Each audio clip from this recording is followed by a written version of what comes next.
मान लेते हैं हमारी एक चेरी पाई की दुकान है और जो चेरी पाई हम बेचते हैं उन चेरी पाई में चेरियों की संख्या अलग अलग होती है। किसी पाई में 100 से अधिक चेरियां हो सकती हैं, जबकि किसी पाई में 50 से भी कम चेरी होती है। तो अब हमको ये देखना है कि इन चेरी पाई का वितरण यानी कि डिस्ट्रीब्यूशन किस प्रकार से हो रहा है, यानी कि कुल कितनी चेरी पाई हमारे दुकान में है, ऐसी कितनी पाई है जिनमें अधिक चेरी है और ऐसी कितनी पाई है जिनमें बहुत कम चेरी है। तो ये सब जानने का प्रयास करते हैं। तो ऐसा करने के लिए हम एक आयत चित्र यानी कि हिस्टोग्राम तैयार कर लेते हैं। हम एक चेरी पाई का चित्र बनाने का प्रयास करते हैं। देखिए, हमने ये एक चेरी पाई बनाई है और इसमें गुलाबी रंग से ये चेरी बना लेते हैं और अब इन चेरियों को गिनते हैं। इस पाई में कितनी चेरियां हैं? ये हैं 1 2 3 4 5 6 7 8 9 10 और गिनते जाइए।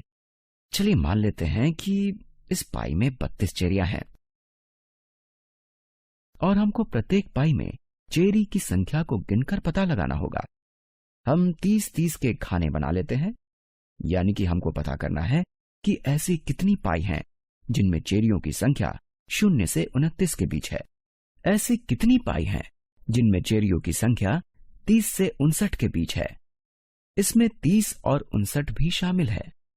ऐसे कितनी पाई हैं जिनमें चेरियों की संख्या कम से कम 60 हो और अधिक से अधिक 89 हो। ऐसी कितनी पाई हैं जिनमें चेरियों की संख्या 90 से 119 के बीच हो।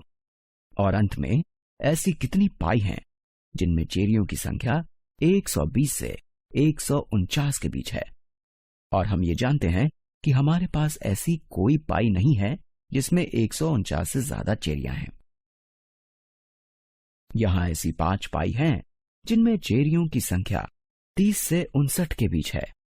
हमने आयत चित्र बनाया है क्योंकि यहां पाई की संख्या 5 है, इसलिए हमने इस गुलाबी दंड यानी कि बार को 5 तक बढ़ाया हुआ है। तो इस प्रकार से हम आयत चित्र बनाएंगे और आयत चित्र द्वारा यही देखेंगे कि अलग अलग स्तर पर पाई की संख्या कितनी है। अब हम आयत चित्र में दी गई जानकारी के आधार पर कुछ प्रश्नों के उत्तर जानेंगे। तो पहला प्रश्न है कि इस आयत चित्र में दी गई जानकारी के अनुसार दुकान में कितनी पाई हैं। और यहां हम चाहेंगे कि आप कुछ देर के लिए इस वीडियो को रोकें और जानने की कोशिश करें कि कुल कितनी पाई है। आइए देखते हैं।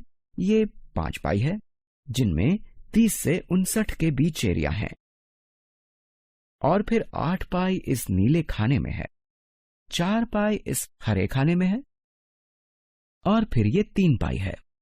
तो कुल पाई की संख्या हो जाती है 5 + 8 + 4 + 3। अब 5 + 8 = 13 और 13 + 4 = 17 और 17 + 3 = 20। तो दुकान में कुल 20 पाई हैं।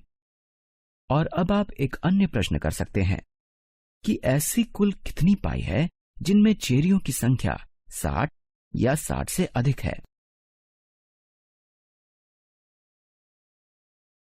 क्योंकि ये गुलाबी दंड 60 से कम पाई को दर्शा रहा है, इसलिए हम इसको नहीं जोड़ सकते हैं।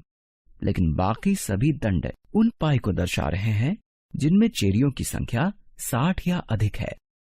ये दंड 60 से 89 को दर्शा रहा है। ये दंड 90 से 119 को दर्शा रहा है और ये 120 से 149 को दर्शा रहा है। यानी कि ये 8 पाई जमा ये 4 पाई जमा ये 3 पाई, यानी कि सभी पाई यहां आ जाएंगी सिवाय इस पहले खाने के। तो ये हो जाना चाहिए 20 में से 5 कम। आइए देखते हैं। 8 + 4 = 12 और 12 + 3 = 15। तो 15 पाई है जिनमें चेरियों की संख्या 60 या अधिक है, जो कि 20 में से 5 कम है। तो इस प्रकार हम आयत चित्र का प्रयोग करके कई प्रकार के प्रश्नों का उत्तर प्राप्त कर सकते हैं। मान लेते हैं हमको पता करना है कि 60 से 89 चेरियों वाली पाई की संख्या 120 से 149 चेरियों वाली पाई की संख्या से कितनी अधिक है?